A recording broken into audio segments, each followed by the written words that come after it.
Two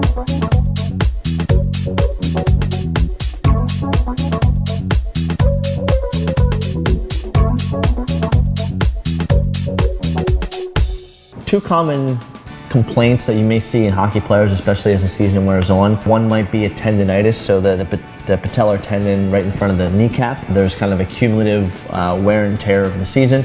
You start to develop some tendinitis there.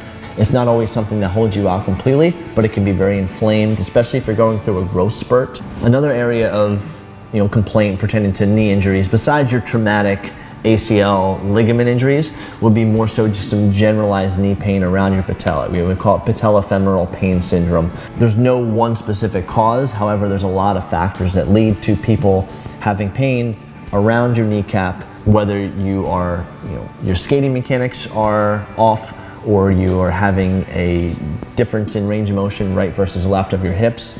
If your quad muscles are starting to get tight from the wear and tear of the season. There's a lot of different factors that play into patellofemoral pain in a general fashion for athletes.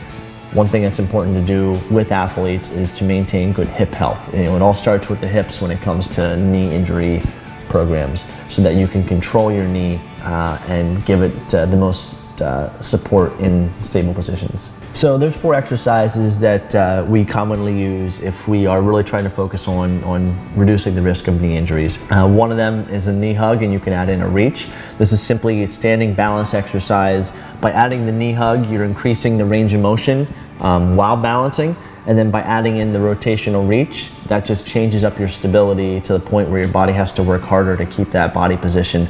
Then we might go into something such as, we call it a hockey stick hinge or a single leg RDL, and we use the hockey stick to improve the stability by having you push down into your foot, creating a sense of core activation, and then working on a hinge motion coming from the hips, which is a common area that many people are not good at, especially young athletes. They tend to be okay with their squat, but if you try and put them into a hinge pattern, they're compensating and using the wrong muscles or the wrong body parts to create that motion. Then we would maybe work into a lateral lunge, and sometimes we'll add in a pull apart activation just to improve your posture and muscle activation in your torso. And then we would maybe parlay that into a full way reach into like a single leg squat, or what may be known as a pistol squat. The reach in different directions challenges your balance and your posture, while also trying to do it without sacrificing quality and control of your single leg stance. So one of the great things about these exercises is, yes, they are highly effective for hockey athletes, but more importantly, they're effective for all athletes. They're effective for people who are not athletes, because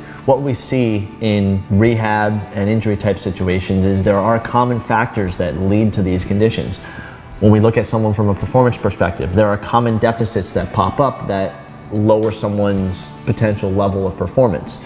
So this happens whether you're in a sport or just in day-to-day things in real life.